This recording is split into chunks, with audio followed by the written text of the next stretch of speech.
The last thing Tae-rin said before his world fell apart was, "My wife will never leave me." He said it casually, the way someone might comment on the weather, completely unaware that those 5 words were about to become the biggest lie of his life.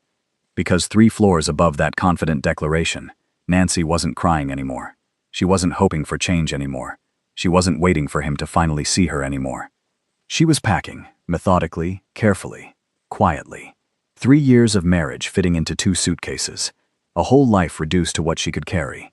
And when the Korean Mafia boss finally came home that night, still smiling from his dinner party, still certain of his control over everything in his world, he was about to discover that the one person he took for granted had already walked away in her mind. Now her body was about to follow. Nancy's hands moved quietly across the silk blouse, folding it into thirds the way her mother taught her. The suitcase lay open on the bed, like a secret she had kept for 6 weeks. 3 years of marriage, and it all fit into 2 bags. Strange how a whole life could shrink like that. Her phone buzzed on the nightstand. A message from her friend Kioma in Lagos lit up the screen. "Did you tell him yet?" Nancy typed back with steady fingers. "No, and I won't."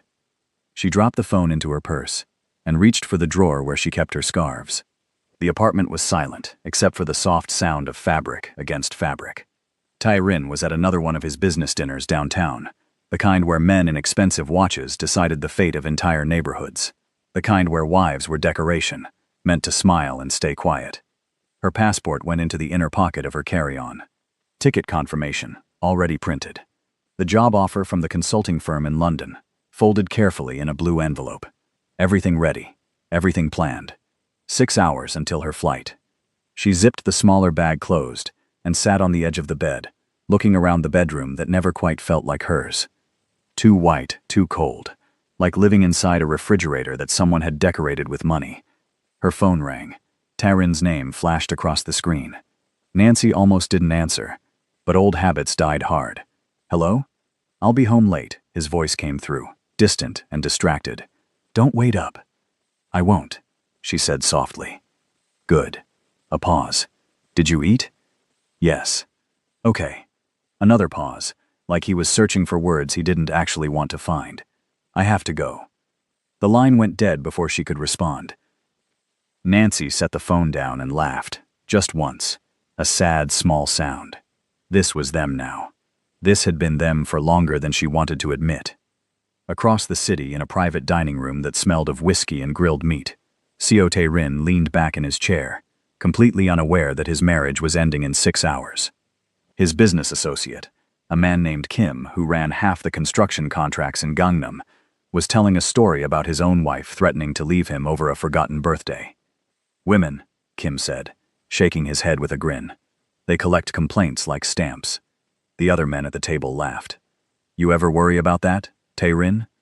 Another man asked, pouring himself more wine. "That your wife might pack up and go back to Africa?" Tae-rin smiled, the kind of smile that didn't reach his eyes but looked convincing anyway. "My wife will never leave me." The table erupted in laughter and knowing nods. "Confident," Kim said, raising his glass. "I like that." What Tae-rin didn't know was that Nancy had heard every word, not because she was there, but because he had pocket-dialed her. His phone, carelessly shoved into his jacket, had called her number by accident, and she had listened for 3 whole minutes before hanging up, her hands shaking so badly she had to sit down on the bathroom floor. "My wife will never leave me." Said like a fact, like gravity, like something that simply was and would always be. She had cried then, but only for 2 minutes, because she had already made her decision weeks ago, and tears wouldn't change anything. When she stood up from the bathroom floor, her face was dry and her mind was clear. Now, back in the present moment, with her bags packed and her future waiting, Nancy walked to the kitchen and poured herself a glass of water. The city lights blinked outside the window, Seoul at night looking like scattered stars. She used to find it beautiful. Now it just looked far from home. Her phone buzzed again. Chioma, persistent as always. "I'm proud of you. You know that, right?" Nancy smiled and typed back. "I know. Thank you. When you land in London, call me immediately." "I will." "And Nancy?" "Yes? You're doing the right thing." Nancy locked her phone and whispered to the empty apartment. I hope so. The clock on the wall read 9:45. Taerin probably wouldn't be home until midnight. Maybe later. She would leave him a note, short and clear, nothing dramatic, just the truth. She pulled out a piece of paper and a pen. But before she could write the first word, she heard it. The sound of a key in the lock. Her heart stopped. Taerin was home early. Listen, I know you probably found this story because you love drama just as much as I do. And trust me, this one is about to get intense. If you're already hooked, do me a favor and hit that subscribe button, because you won't want to miss what happens when he finds those bags. Things are about to go completely sideways. Now let's get back to it. Nancy moved fast. She grabbed the suitcase from the bed and shoved it into the closet, her hands clumsy with panic. The second bag, the carry-on, she kicked under the bed just as the front door opened. Nancy? His voice echoed through the apartment. She stepped out of the bedroom, closing the door behind her with one hand, while her heart tried to break through her ribs. You're home early. Taerin stood in the hallway, loosening his tie. He looked tired. He always looked tired these days, like carrying the weight of his reputation was finally starting to show. Kim got drunk and started crying about his daughter's wedding. I left. Oh? He walked past her toward the kitchen, shrugging off his jacket. Why are you still awake? Couldn't sleep, she said, which wasn't a lie. He opened the fridge and stared into it, like answers might be hiding behind the milk. There's nothing to eat. I can make you something. Don't bother. He closed the fridge and turned to look at her properly for the first time since coming home. His eyes narrowed slightly. You look strange. Nancy's pulse jumped. Strange how? I don't know. Different. He tilted his head, studying her face, the way someone might study a painting they had walked past 1,000 times, but never really looked at. Did you cut your hair? She almost laughed. She had cut her hair 5 weeks ago. No. He turned away, already losing interest. I'm going to take a shower. He walked toward their bedroom. Nancy's blood turned to ice. The closet. The suitcase. She had closed it but not locked it.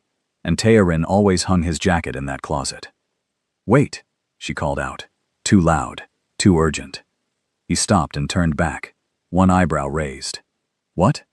Her mind raced. I need to talk to you about something. Now? Yes. He sighed, the kind of sigh that said he was already exhausted by the idea of a conversation. Can it wait until tomorrow? I'm tired. No, Nancy said firmly. It can't. Something in her tone made him pause. He looked at her again, really looked, and for a moment she saw a flicker of the man she had married, the one who used to listen, the one who used to care. All right, he said slowly. What is it? Nancy opened her mouth, but before she could speak, his phone rang. He glanced at the screen, and his expression changed. Went hard. I have to take this. Taerin, please. It's important, Nancy. He answered the call and walked toward his office, already speaking in rapid Korean to whoever was on the other end. The door closed. Nancy stood alone in the hallway, her chance gone. She walked back to the bedroom and pulled the suitcase out from the closet, hands trembling now with anger instead of fear. She was done hiding, done waiting for the right moment, done making herself smaller so he could feel bigger. She dragged both bags into the living room and set them by the front door. Then she sat on the couch and waited. 20 minutes later, Taerin emerged from his office, still talking on the phone. He was saying something about a shipment and a delayed payment, his voice cold and businesslike. He walked right past her toward the kitchen, didn't even glance her way. But then he stopped, turned around slowly, stared at the 2 bags sitting by the door. His phone call forgotten, he lowered the device from his ear. I'll call you back, he said to whoever was on the line, and ended the call without waiting for a response. The silence that followed was so heavy, Nancy could feel it pressing against her skin. What are those? Taerin asked quietly. My bags. I can see that. His voice was still calm, but there was something underneath it now, something sharp. Why are they by the door? Nancy stood up from the couch, her legs steadier than she expected. Because I'm leaving. He stared at her, just stared, like she had suddenly started speaking a language he didn't understand. You're what? Leaving. Tonight, my flight is at 6 in the morning. The words hung in the air between them. Tai Rin's expression didn't change, but his jaw tightened. Is this a joke? No. Then you've lost your mind. Maybe, Nancy said, surprised by how calm she sounded. Or maybe I finally found it. He took a step toward her, his eyes searching her face for something. A crack in the armor. A sign that she wasn't serious. You're upset about something. What did I do? Did my mother call you again? This isn't about your mother. Then what is it about? Nancy laughed, and it came out bitter. You really don't know? No, Nancy, I really don't. So why don't you enlighten me instead of playing games? The word games hit her like a slap. 3 years of swallowing her feelings, 3 years of being patient and understanding and invisible, and he thought this was a game. I heard what you said tonight, she told him. At your dinner. His face went blank. What are you talking about? You pocket-dialed me. I heard you tell your friends that I would never leave you. You said it like it was impossible, like I was some kind of possession that didn't have a choice. Tai Rin ran a hand through his hair, a rare gesture of frustration. That's what this is about? A comment I made at dinner? It's not about the comment. It's about what the comment means. Which is? That you think I'll stay no matter how you treat me. That you've gotten so comfortable taking me for granted that the idea of me leaving doesn't even cross your mind. He was quiet for a moment, his expression hard to read. Then he said, You're being dramatic. And just like that, Nancy felt the last thread of doubt snap. There it is, she said softly. You can't even take me seriously now. Nancy, it's almost midnight. You're clearly emotional. Let's talk about this in the morning, when you've calmed down. I am calm. You're trying to leave your husband in the middle of the night. That's not calm. That's insane. Nancy walked to the bags and picked up the carry-on. I have a car coming at 4:30. I was going to leave while you were asleep, but since you're here, I might as well say goodbye now.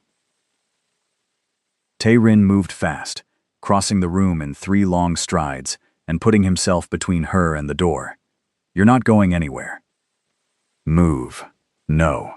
They stood facing each other, and for the first time in 3 years, Nancy didn't look away first. Move, Tai Rin. Not until you tell me what's really going on. This can't just be about a stupid comment I made. There's something else. She could tell him. She could list every moment of pain, every dismissal, every time his family had made her feel like an outsider, and he had said nothing. Every business dinner, where he had introduced her as an afterthought. Every night, he had come home too tired to ask about her day. Every time she had reached for him and found nothing but air. But what was the point? You wouldn't understand, she said instead. Try me. Nancy set the bag down, not because she was giving up, but because she was tired of holding it. When was the last time you defended me? The question seemed to catch him off guard. What? Your mother told me last month that I should be grateful you married me despite my background. She said it right in front of your cousins. You were standing 3 feet away. You said nothing. Tai Rin's jaw worked. My mother is old-fashioned. She doesn't mean anything by it. That's not a defense. That's an excuse. What did you want me to do, Nancy? Yell at my mother? I wanted you to stand with me instead of letting me stand alone. He looked away. Couldn't quite meet her eyes anymore. You're too sensitive about these things. And you're not sensitive enough. So that's it? His voice rose now, anger bleeding through.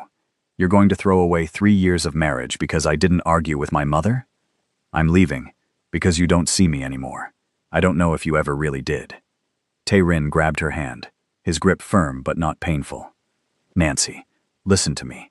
Whatever I did or didn't do, we can fix it. But you don't run away. That's not how marriage works. She looked down at his hand holding hers, and for just a second, she remembered why she had fallen for him. The warmth, the certainty, the way he had made her feel safe in a country where everything was new and strange. But that man was gone now, or maybe he had never existed outside of her imagination. Let go, she said quietly. No. Tai Rin. I said no. His eyes blazed now, and she could see the shift happening, the businessman turning into something harder, something that was used to getting its way. You want to be upset? Fine. Be upset. Yell at me, throw something, whatever you need to do, but you're not walking out that door." Nancy pulled her hand free, and the surprise on his face told her he hadn't expected her to be strong enough to break his grip. "You don't get to decide that," she said. "I'm your husband, and I'm a person, not a trophy, not a possession, a person, and I'm done pretending that's enough for you." Before he could respond, before he could block her again, Nancy grabbed both bags and walked around him toward the bedroom. "Where are you going?" he demanded. "To lock myself in until my car comes. Don't follow me." She made it to the bedroom and closed the door, turning the lock just as he reached it. "Nancy, open this door." "No. I'm not playing games with you." "Good, because neither am I." She could hear him breathing on the other side, could picture him standing there trying to figure out his next move. This wasn't how things went for Seo Tae-rin. He gave orders and people followed them. He decided things and they happened. But not this time. Nancy sat on the edge of the bed and checked her phone. 3 hours and 45 minutes until the car arrived. She just had to wait him out. On the other side of the door, Tae-rin pressed his forehead against the wood and closed his eyes. His wife was leaving him. The thought felt impossible, like someone telling him gravity had stopped working. He pulled out his phone and almost called his assistant, then realized how insane that would sound. What was he going to say? "My wife is trying to leave me. Send help?" Instead, he walked back to the living room and stood looking at the empty space where her bags had been. She couldn't be serious. This had to be some kind of emotional outburst, something that would blow over by morning. Nancy was gentle, quiet, easy to be with. She didn't make waves. She certainly didn't make ultimatums. Except she just had. Tae-rin poured himself a drink and sat down on the couch, trying to think. What had changed? Everything had been fine yesterday. And the day before that, they had a good life, a nice home. He provided for her, protected her, gave her everything she needed. Didn't he? His phone buzzed. A message from Kim. "Get home safe, brother. Give my regards to your lovely wife." Tae-rin stared at the message, and something twisted in his chest. Your lovely wife. When was the last time he had called Nancy lovely? When was the last time he had called her anything at all? He tried to remember their last real conversation, not the surface-level exchanges about dinner and schedules, but an actual conversation where they talked about things that mattered. He couldn't. The realization sat heavy in his stomach. He stood up and walked back to the bedroom door. "Nancy?" Silence. "I know you're angry, but this is extreme, don't you think? Just come out and we'll talk properly." Still nothing. "I'm not going to stand here and beg," he said, his pride kicking in even though he knew it was exactly the wrong thing to say. From inside the room, Nancy's voice came through clear and calm. "I didn't ask you to." Tae-rin felt something crack inside him, something he didn't have a name for. He walked to his office and sat at his desk, the same desk where he had made decisions that moved millions of won and changed people's lives. But sitting there now, he realized he had no idea how to handle this. His wife wanted to leave him, and he didn't know how to make her stay. He pulled open the bottom drawer of his desk, looking for nothing in particular, just something to do with his hands, and that's when he saw it. An envelope he didn't recognize, tucked under some old contracts. He pulled it out and opened it. Inside were letters, 3 of them, handwritten in Nancy's careful script. His hands started to shake before he even began reading. The first letter was dated 6 months ago. "Dear Tae-rin, I don't know why I'm writing this, since I'll never send it. Maybe I just need to say these things out loud, even if it's only on paper. Today was our anniversary, and you forgot. I waited at the restaurant for 2 hours before the waiter finally admitted you had called to cancel. You didn't cancel with me, just with the restaurant. I came home, and you were having drinks with your business partners in the living room. You looked surprised to see me dressed up. I told you it was our anniversary, and you said we would celebrate tomorrow. We didn't. I don't think you remembered again after that night. I'm writing this because I need to remember that this hurt. I need to remember that I'm allowed to be hurt by it. Love, Nancy." Tae-rin read the letter twice, then a third time, each word landing like a punch he hadn't seen coming. He remembered that night. He remembered the drinks with the Chinese investors, the deal they had closed. He remembered coming home pleased with himself. He didn't remember his wife sitting alone at a restaurant waiting for him. His hands moved to the second letter. Dear Tae-rin, your mother came to visit today. She brought her sister and 2 of her friends from church. They sat in our living room drinking the tea I made and talked about me like I wasn't there. Your aunt asked when we were going to have children. Your mother said maybe it's a blessing we don't yet, because mixed children have such a hard time in Korean society. Her friends agreed. They said it so casually, like they were discussing the weather. I sat there smiling, because that's what I always do. I smile and I serve tea, and I pretend their words don't cut me. After they left, I cried in the bathroom for an hour. You came home and asked why my eyes were red. I said allergies. You believed me because it was easier than the truth. I'm starting to realize you always choose easier. Love, Nancy. The third letter was shorter, dated just 3 weeks ago. Dear Tae-rin, I got a job offer today. International consulting firm, based in London. Good salary, better title, a chance to use my degree again. I almost told you at dinner, but then I remembered. You didn't ask about my day. You haven't asked about my day in 8 months. I counted. So I didn't tell you. I accepted the offer instead. My flight is booked. I know I should feel guilty, but mostly I just feel tired. Tired of being invisible in my own marriage. Tired of loving someone who only sees me when it's convenient. I'm leaving soon, and you won't know until I'm gone. Maybe that makes me a coward, or maybe it just makes me smart. I haven't decided yet. This is the last letter I'll write to you.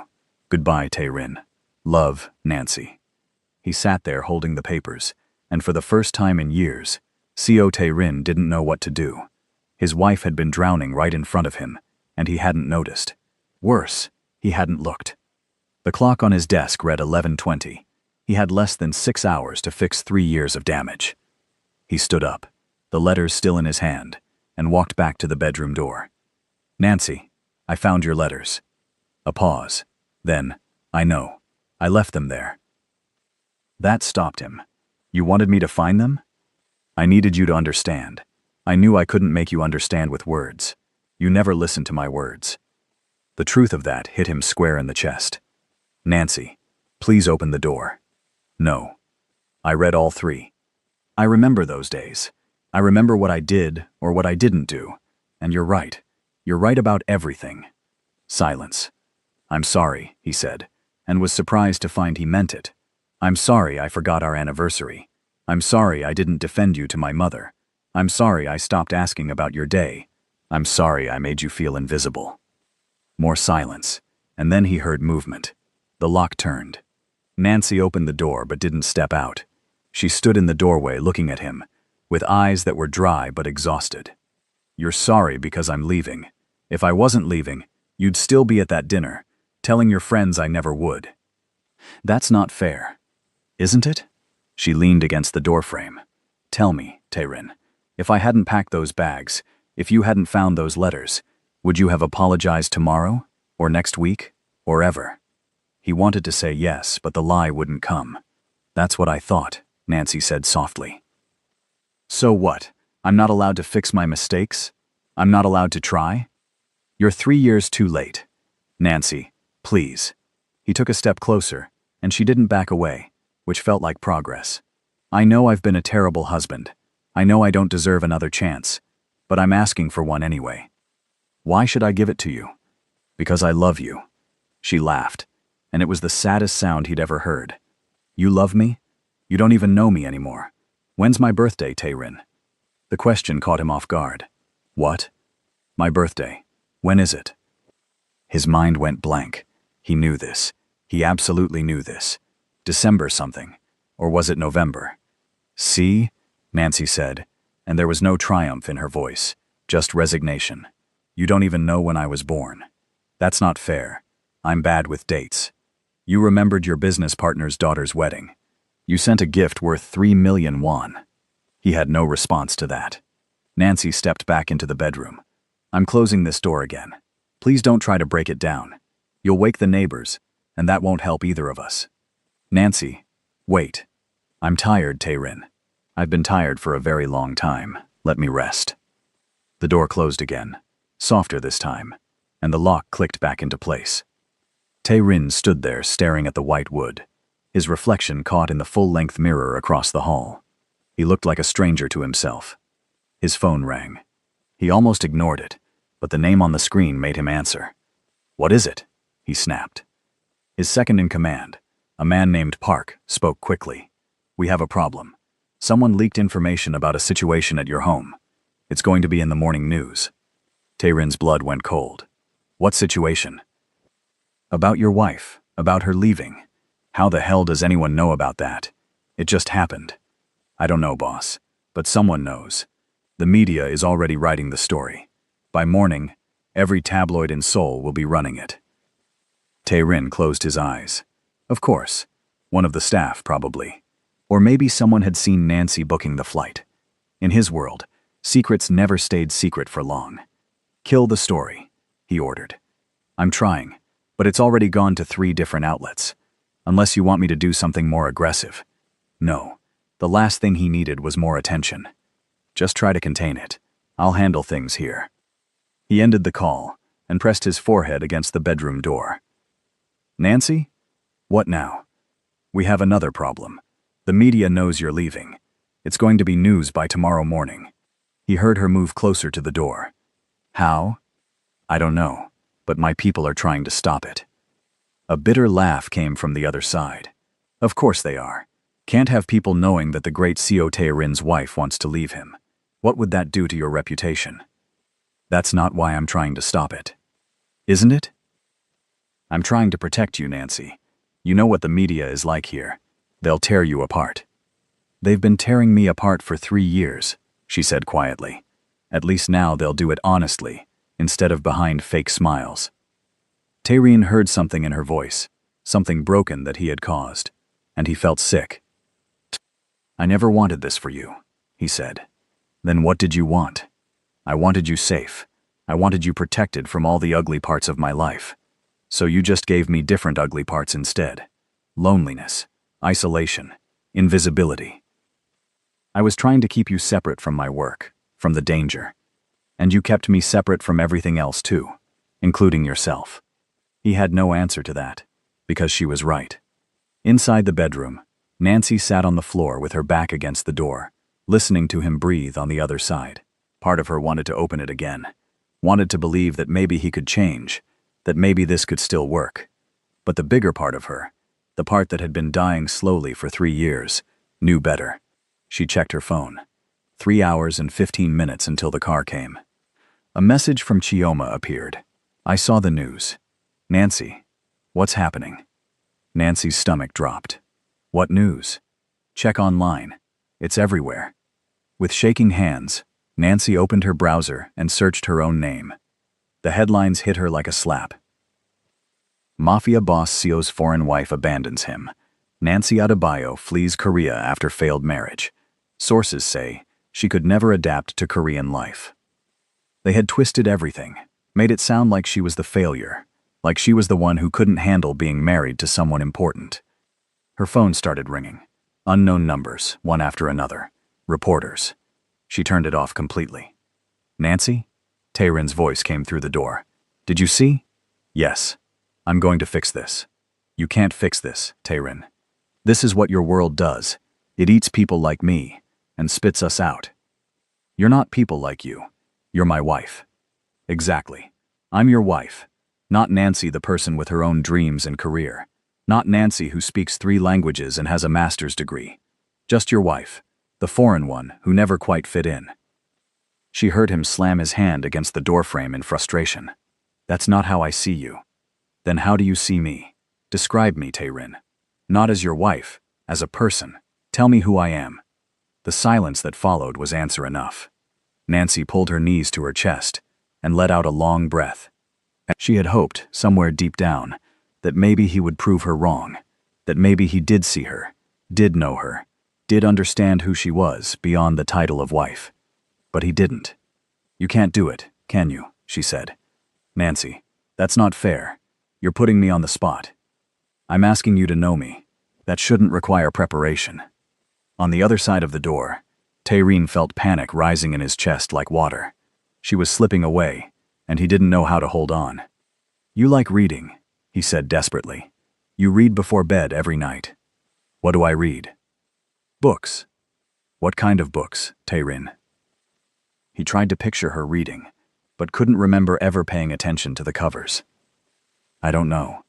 I read history, African history, specifically. I'm trying to stay connected to the home you took me away from. I've been reading the same types of books for 3 years, and you never once asked what they were about. The guilt was crushing now. You drink tea in the mornings, he tried again. What kind? I don't know. Rooibos. It's from South Africa. I have it shipped here because I can't find it in Korean stores. The box sits on the counter every single morning. Nancy, please stop. Why? Because it hurts? Good. Now you know how I've felt. Hey, I need to pause this story for just a second, because I can feel some of you really understanding Nancy's pain right now. If you're invested in seeing whether she gets on that plane or not, drop a comment and let me know if you think she should stay or go. And listen, this story is about to take an even bigger turn, so make sure you stick around, because the next part is going to change everything. Taerin slid down to sit with his back against the door, mirroring Nancy's position on the other side without knowing it. Only a few inches, and a piece of wood separated them, but it might as well have been an ocean. Tell me how to fix this, he said quietly. I don't think you can. There has to be a way. Some things stay broken, Taerin. His phone buzzed with a call from his mother. He rejected it. It rang again immediately. His father this time. He rejected that one too. Your family is calling you, Nancy said, apparently hearing the buzzing through the door. I don't care. You should answer. They're probably upset about the news. Let them be upset. Taerin, answer your phone. No. He meant it. For the first time in his life, he was choosing his wife over his family's expectations. Too little, too late maybe, but he was choosing. Nancy heard his phone ring 3 more times, heard him reject each call, and felt something shift in her chest. It was a small thing, meaningless in the grand scheme of everything wrong between them, but it was something. What are they going to say? She asked. That I should let you go, that you're damaging the family reputation, that I should have married someone more suitable from the beginning. And what are you going to tell them? Nothing. I'm not answering. Nancy closed her eyes and tried not to let that matter. It was one moment of choosing her over them, one moment out of 1,000 where he had done the opposite. Your mother called me unsuitable once, Nancy said, to my face. She said I was an unsuitable match for her son. You told me later that I had misunderstood her Korean. I remember. I didn't misunderstand. My Korean is perfect. You just didn't want to deal with the conflict. I know. Do you? Do you really know what it's like to sit in a room full of people who think you don't belong, and have the one person who's supposed to defend you just sit there silently? Nancy, I was trying to keep the peace. You kept the peace and sacrificed me. Every single time. Taerin dropped his head into his hands. She was right. About everything. He had taken the easy path again and again, and each time he had told himself he was protecting her from worse. But really, he had just been protecting himself from discomfort. I was a coward, he admitted. Yes, you were. I'm sorry. I know you are. But sorry doesn't give me back 3 years of my life. Sorry doesn't make me feel less alone in a marriage that should have made me feel found. His phone rang again. Park this time. He answered, because ignoring his second-in-command during a crisis was stupid, even if he didn't care about anything except the woman on the other side of the door. What? The story is everywhere now. I couldn't stop it. And there's something else.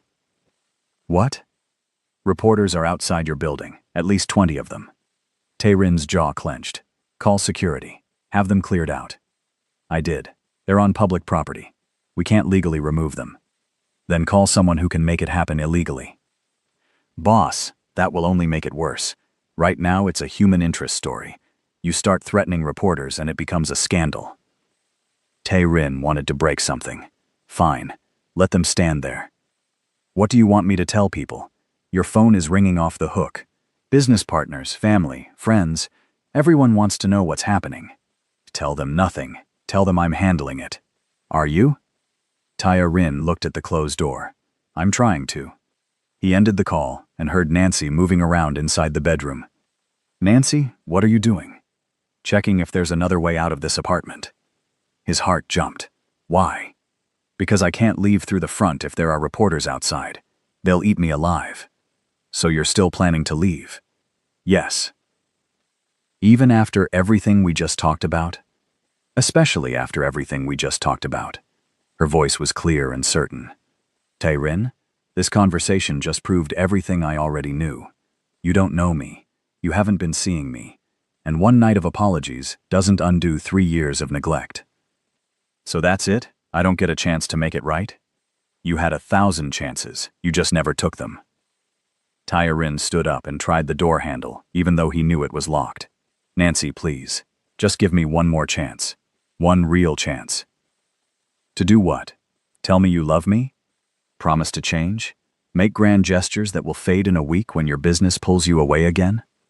To prove I can be the husband you needed, to show you that I see you now. You only see me because I'm leaving. The moment I stay, I'll disappear again. That's how this works. That's not true. Isn't it, Tae-rin? Be honest with yourself if you can't be honest with me.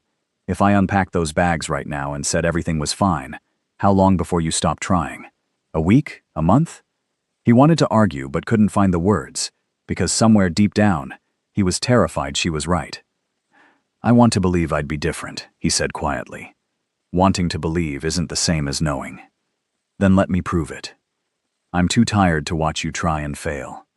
Nancy opened the bedroom door then, stepping out with her carry-on bag in hand. She had changed into traveling clothes, comfortable pants, and a loose sweater. Her hair was pulled back, and her face was bare of makeup. She looked young and tired and determined.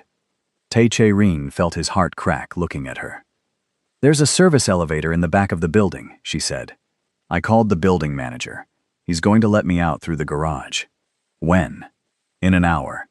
Nancy, please don't do this. She walked past him into the living room, and he followed like a lost dog. Is there anything I can say that will change your mind? He asked.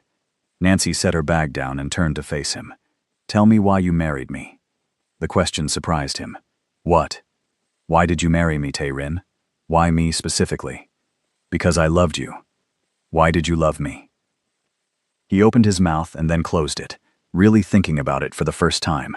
You were different. You didn't care about my money or my reputation. You saw me. Just me. And you weren't afraid. And when did you stop seeing me the same way? The question landed like a knife. I don't know, he admitted. I do. It was about 6 months after we got married. You closed a big deal, took over territory in Busan, became someone even more important, and suddenly you had this image to maintain, this reputation to protect, and I didn't fit into it cleanly. I was too different, too foreign, too complicated to explain. So you started tucking me away. Little by little you made me smaller and smaller, until I fit into the box labeled wife, and nothing else. I never meant to do that. But you did, and now I'm taking myself back. She picked up her bag again, and walked toward the kitchen, probably looking for something to drink. Tae-rin followed, desperate and out of options. What if I gave it all up, he said suddenly. Nancy turned, confused. What? The business, the reputation, the territory, all of it. What if I walked away from everything, and we started over somewhere else? She stared at him. You don't mean that. I do. We could go anywhere. London, since you have the job there. Or Lagos, back to your home. We could start completely fresh. Tae-rin, you are your business. You've spent your entire adult life building it. And I spent the last 3 years destroying my marriage. Which one actually matters? Nancy felt tears threatening for the first time that night, but she blinked them back. You're panicking. You're saying things you don't mean because I'm actually leaving, and you don't know how to process that. I'm saying things I should have said years ago. If I stayed, if I gave you another chance, you would resent me within a year for making you give up your empire, and I would resent you for making me responsible for that choice. We would destroy each other. We're already destroying each other. At least if we try, there's a chance we make it. Nancy set down her water and looked at him, really looked at him, trying to see if there was anything left worth fighting for. He looked desperate and lost, and completely unlike the confident man who had walked past her 6 hours ago without a second glance. You want to know the worst part? She said softly. Part of me wants to believe you. Part of me wants to stay and see if maybe this time it could be different. But I've wanted that so many times before, and every time I was disappointed. I can't survive another disappointment, Taerin. It would break me completely. Then let me be the one who's at risk. Let me be the one who tries and possibly fails. You just have to give me the chance. Before Nancy could respond, there was a loud knock on the front door. They both froze. Police, open up, a voice called from outside. Taerin's expression darkened. What the hell? He went to the door and opened it to find 2 officers standing in the hallway, with cameras flashing behind them. The reporters had apparently followed the police up. "Seo Tairin?" one officer asked. "What's this about?" "We received a call about a domestic disturbance. We need to come in and make sure everyone is safe." Tairin's jaw clenched. "There's no disturbance. Someone gave you false information." "We still need to verify that, sir." Nancy appeared behind Tairin. "I'm fine, officers. There's been no disturbance. My husband and I are just talking." The officer looked between them, clearly trying to assess the situation. "Ma'am, are you here of your own free will?" "Yes." "Has anyone hurt you or threatened you?" "No." "Are you safe?" Nancy almost laughed at that. Safe physically? Yes. Safe emotionally? Not even a little bit. But that wasn't what he was asking. "I'm safe," she confirmed. The officer nodded slowly. "We heard reports that you were being held against your will." "Who reported that?" Taerin demanded. "Anonymous tip. But if ma'am says she's fine, then we'll leave you to it. But ma'am, if you need help, we can provide resources." "I appreciate that, but I'm okay." The officers left, but not before the reporters got several photos of Nancy and Taerin standing in the doorway, looking like a couple in crisis. Taerin slammed the door. "This is insane." "This is your life," Nancy said. "This is what you wanted me to be part of. Cameras and reporters and people calling the police because they think they know what's happening in our marriage. I never wanted this for you. But you also never protected me from it. You can't have it both ways. Taerin, you can't be a public figure with a private wife. It doesn't work like that." She walked back to get her bag, and Taerin felt time slipping through his fingers. "Nancy, wait. Please just wait." For what? For more police to show up? For more reporters to twist our lives into entertainment? I'm done waiting, Taerin. I've been waiting for 3 years for you to see me, to choose me, to fight for me. I'm not waiting anymore. The building manager called her phone. "Mrs. Sovo, the garage is clear. You can come down whenever you're ready." Nancy looked at Taerin, and for a moment, everything hung in the balance. "Don't go," he said, and his voice broke on the words. "Please don't go." Nancy stood there with her bag in hand, looking at the man she had married 3 years ago. He looked different now. Smaller somehow, like all the power and confidence had drained out of him and left behind just a person. Just a scared person who didn't want to lose his wife. "I have to go," she said quietly. "I know you think you do. But Nancy, if you walk out that door right now, if you get on that plane, we're done. There's no coming back from that." "I know. And that's what you want? You want our marriage to end?" Nancy felt the tears finally break through. "I want our marriage to be real. I want to matter. I want to be seen and heard and valued. And if the only way to get that is to leave, then yes, that's what I want." "You matter to me." "Since when?" "Since tonight, when you realized I was serious. That's not enough, Taerin. That's not love. That's panic." He took a step toward her, his hands shaking. "Then tell me what love looks like. Tell me what I should have done, and I'll do it now. I'll do anything." "You should have defended me to your mother. You should have remembered our anniversary. You should have asked about my day, about my dreams, about the things that hurt me. You should have introduced me as Nancy, the woman you love, not just as your wife. You should have seen me crying and known it wasn't allergies. You should have noticed when I stopped smiling for real and started smiling out of habit." Each word hit him like a stone. "You should have loved me like I was a person, and not just a role you needed filled," Nancy finished, her voice breaking. Taerin felt something inside him shatter. She was right. About everything. And he had been so blind, so comfortable, so sure of her, that he had forgotten she was a choice she made every day. not a guarantee he had earned once and could keep forever.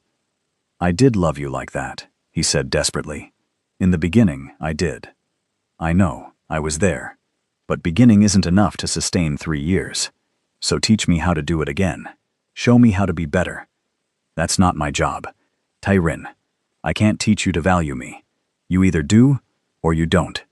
She moved toward the door, and he moved with her, not blocking her, but not letting her go alone either. "What if I come with you?" he said suddenly. Nancy stopped. "What?" "To London. What if I come with you? Not to convince you to stay married, just to prove I can put you first. You take the job, build your career, live your life. I'll be there supporting you instead of the other way around. You can't just leave Seoul. Your business, your family, everything is here. I can do anything I want. I just never wanted to before." Nancy searched his face for signs of manipulation, for the calculating businessman who always had an angle. But all she saw was a man who looked terrified and sincere.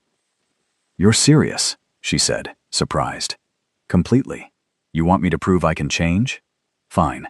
I'll change everything. We go to London, you take your job. I figure out who I am when I'm not Seotae Rin, the powerful businessman. Maybe I'm someone better.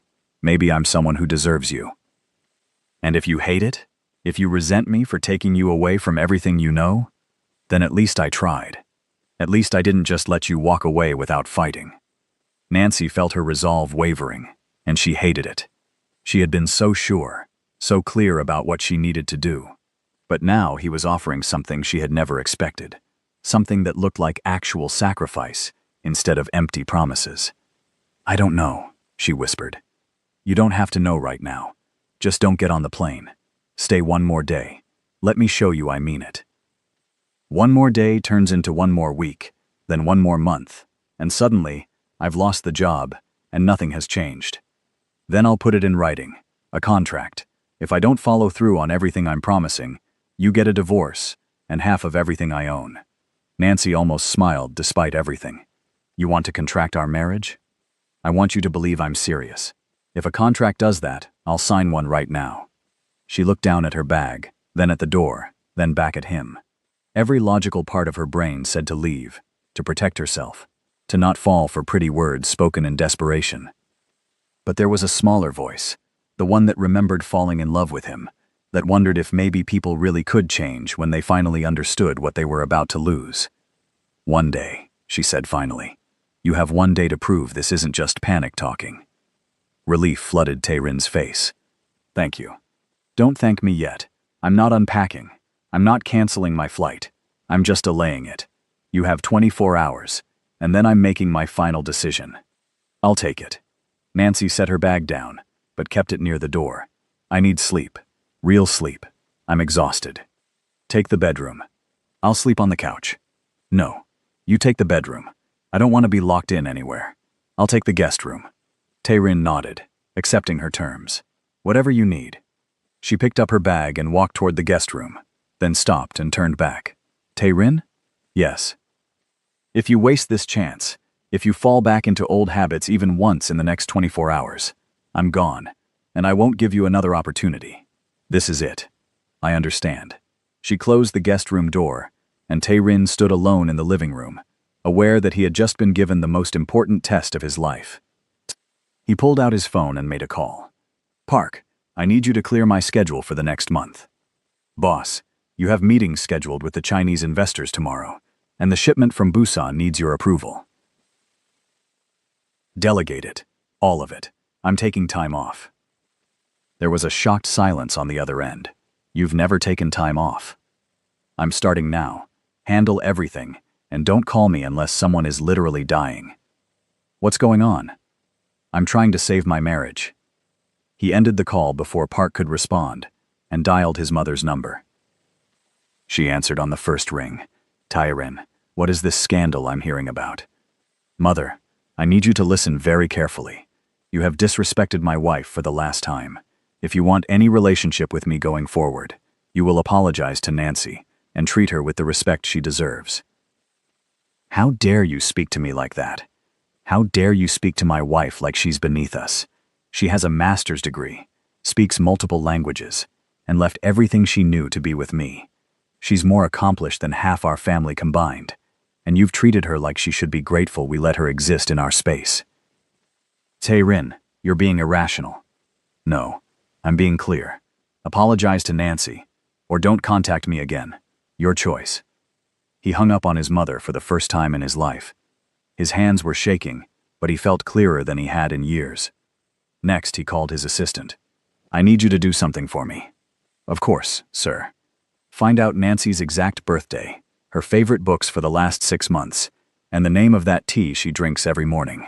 I need the information in an hour. Sir, it's 2 in the morning. I'm aware. Can you do it or not? I'll have it to you in 30 minutes. Tae-rin spent the rest of the night researching international consulting firms in London, looking at apartments in neighborhoods Nancy might like, learning everything he could about what her life might look like if she took that job. And if he went with her, the idea should have terrified him. Leaving Seoul, leaving his business, leaving everything he had built. But instead, he felt something like relief. Maybe he was tired too. Tired of being Seo Tae-rin, the untouchable. Tired of the weight of reputation and power. Tired of living a life that looked successful from the outside, but felt hollow inside. At 6 in the morning, Nancy emerged from the guest room, looking like she hadn't slept at all. Tae-rin was in the kitchen making breakfast, not ordering it, not having the housekeeper prepare it, actually cooking. Nancy stopped in the doorway. What are you doing? Making you breakfast. I called your friend Chioma last night and asked her what you liked. She said you always crave your mother's recipe for scrambled eggs when you're stressed. So I found a recipe online, and I'm attempting it. It might be terrible. Nancy's eyes widened. You called Chioma? I needed to know how to help. I figured your best friend would know better than me, which is sad, but I'm trying to fix that. He plated the eggs and set them in front of her. They looked decent, maybe a little overcooked, but the effort was undeniable. Nancy took a bite. They weren't like her mother's, not even close, but they were warm and made with intention. They're good, she said softly. You're lying, but I appreciate it. He sat across from her with his own plate. Your birthday is November 18th. You've been reading a book about the history of the Yoruba people. Your favorite tea is rooibos, and you take it with honey, no milk. You wanted to be a teacher before you switched to consulting because you thought it would give you more freedom to travel. Nancy set down her fork. How do you know all that? I asked people. I looked things up. I paid attention for the first time in too long. He leaned forward. I know it's just facts, just information, but it's a start. I want to know everything, Nancy. I want to know what makes you laugh, and what keeps you up at night, and what you dream about when you let yourself dream big. She felt her walls cracking, just a little. This is one morning, Tae-rin, one breakfast. I know, but I have all day. Let me use it.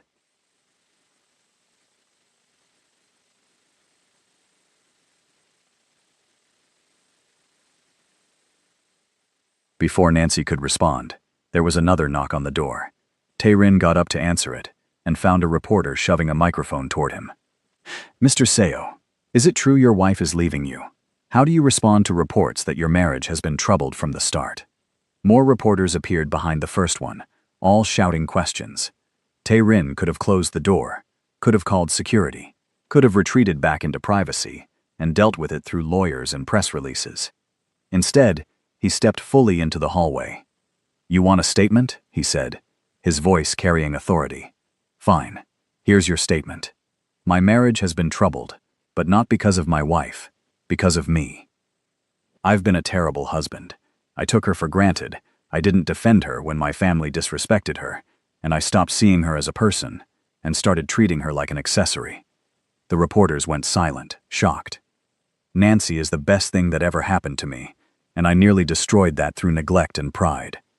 If she leaves me, it's because I failed her, not because she wasn't strong enough, or good enough, or Korean enough.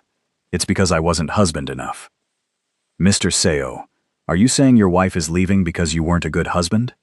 I'm saying my wife is considering leaving because I was barely a husband at all, and if she stays, it will be because I've convinced her I can be better. That's it. That's your story. Now leave us alone. He went back inside and closed the door, his heart pounding. Nancy stood in the living room, having heard everything. You just told the entire country you were a bad husband, she said. I told them the truth. Your reputation, your image, everything you've protected for years. Doesn't matter. None of it matters if I lose you. Nancy felt tears streaming down her face and didn't bother to wipe them away. You're really serious about this. I've never been more serious about anything. She walked to the window and looked out at the city, at Seoul stretching out in every direction. Somewhere down there, reporters were already writing stories about what Tae-rin had just said. His family was probably losing their minds. His business associates were definitely questioning his stability. And he had done it anyway. For her, I need to tell you something, Nancy said quietly, and I need you to really hear it. I'm listening. She turned to face him. Even if you do everything right from this moment forward, even if you become the perfect husband, there's still a chance I leave. Because sometimes the damage is too deep. Sometimes people grow apart, and love isn't enough to bring them back together. Tae-rin felt fear grip his heart, but he nodded. I know. I need you to be okay with that possibility. I need you to try, because you want to be better, not just because you want to keep me. I want both. But if you can only have one, he thought about it, really thought. Then I want to be better, because you deserve a better husband, whether that husband is me or someone else. Nancy felt something inside her shift. That was the right answer. The only answer that mattered. Tell me about London, she said. What did you find out? His face lit up with cautious hope. There's a neighborhood called Notting Hill. Lots of international families. Good food. Close to your office. I found 3 apartments in our price range. Our price range? If I come with you, I won't have access to most of my accounts here. My family will freeze me out. So we'll be living on your salary, and whatever I can make doing something normal. Nancy sat down, processing that. You've really thought this through. I stayed up all night thinking it through. Nancy, I know I don't deserve another chance. I know I've wasted the chances you already gave me. But if you're willing to try one more time, I promise you it will be different. Not perfect. I'll mess up because I'm human. But different. Better. Real. What about your business, your responsibilities here? I'm passing control to Park. He's been running half of it anyway. And honestly, maybe it's time I stepped away. I got into this life young, and I never questioned if it was what I actually wanted. Maybe I need to figure out who I am, without the power and the reputation. Nancy studied his face, looking for cracks in the sincerity, for signs. This was manipulation. But all she saw was a man who looked terrified and hopeful in equal measure. Guys, I have to be honest with you. I didn't think this story was going to hit me this hard. But here we are. If you're feeling the emotions like I am, and you want to see how this ends, stay with me. We're almost at the finish line, and I promise you it's worth it. I want conditions, Nancy said finally. Tae-rin straightened. Anything. Couples therapy. Real therapy, with someone who specializes in cross-cultural marriages. Done. I take the job in London, and you don't get to make decisions about my career. Ever. Agreed. If we have children someday, they learn about both cultures equally. No prioritizing Korean over Nigerian. Absolutely. And if at any point I feel like we're slipping back into old patterns, I get to say so, and you have to listen. Really listen. Not just wait for me to stop talking. I promise. Nancy took a deep breath. And we don't do this in London. Tae-rin's face fell. What? If we're going to start over, we start completely over. Not London. Not Seoul. Somewhere neither of us has ties. Somewhere we can build something new together. Where? I don't know yet. Maybe we figure it out together. Maybe that's the first real decision we make as actual partners. A smile broke across Tae-rin's face. The first genuine smile she'd seen in months. You're saying yes? You're saying we try? I'm saying we try. One real try. But Tae-rin, if you break my heart again, there won't be a third chance. I can't survive that. You won't have to. I swear to you, Nancy. I will spend every day proving I deserve this chance. She nodded slowly. Then I'm canceling my flight. He moved toward her but stopped, uncertain if he was allowed to touch her yet. Nancy closed the distance and hugged him, and Tae-rin wrapped his arms around her like she was the only thing keeping him standing. Which maybe she was. I love you, he whispered into her hair. I know I haven't shown it, but I do. I love you so much. I love you too. That was never the problem. The problem was everything else. Then we fix everything else. They stood there, holding each other while outside. The reporters continued to buzz, and Tae-rin's phone exploded, with ignored calls from his family and business associates. For the first time in 3 years, none of that mattered more than the woman in his arms. Later that afternoon, Nancy sent Chioma a message. "I'm staying." The response came immediately. "Are you sure?" "No, but I'm hopeful, and that's enough for now." What changed? Nancy looked across the room at Tae-rin, who was on the phone with a real estate agent asking about properties in Barcelona and Accra and Vancouver, taking notes about each one, like this was the most important research he'd ever done. "He did," Nancy typed back. "Finally." 2 weeks later, Nancy and Tae-rin sat in a marriage counselor's office in Seoul, having their first real conversation about everything that had gone wrong. It was painful. There were tears and raised voices and moments where Nancy almost walked out. But Tae-rin stayed present. He listened. He admitted fault. He didn't get defensive or dismissive. And slowly, carefully, they started building something new on top of the broken pieces of what they'd had. 1 month after that night with the packed suitcases, they flew to Cape Town, South Africa. Nancy had never been, but had always wanted to visit. Tae-rin had never been, and knew nothing about it. They were equally out of place, equally starting fresh. They found a small apartment near the ocean, and Tae-rin enrolled in business classes at the university, learning to build something legitimate instead of powerful. Nancy took a remote consulting position that let her work from anywhere. They learned to cook together, to navigate a new city together, to be partners instead of a boss and a decoration. It wasn't perfect. There were fights. There were days Nancy wondered if she'd made a mistake. There were moments. Tae-rin missed the rush of power and control. But there were also mornings where he made her tea without being asked, evenings where they walked on the beach and talked for hours, nights where he held her and knew every reason why she was crying instead of having to guess. 3 months into their new life, they were grocery shopping when Tae-rin picked up a book from the store's small book section. "Is this the kind of history you like?" he asked, showing her a book about African kingdoms. Nancy looked at the cover and smiled. "Actually, yes. How did you know?" "I've been paying attention to what you read, and I started reading them too. I finished the Yoruba history book you had. It was fascinating." Nancy felt her heart swell. Such a small thing. Such an enormous thing. "You read my book?" "I wanted to understand what you find interesting. Plus, if we ever go to Lagos to meet your family, I should probably know something about the culture beyond what I can learn from a guidebook." "You want to meet my family?" "Of course I do. They're important to you, which makes them important to me." Nancy set down the groceries she was holding and kissed him right there in the middle of the store, not caring who saw. "What was that for?" Tae-rin asked, surprised but pleased. "For seeing me, finally really seeing me."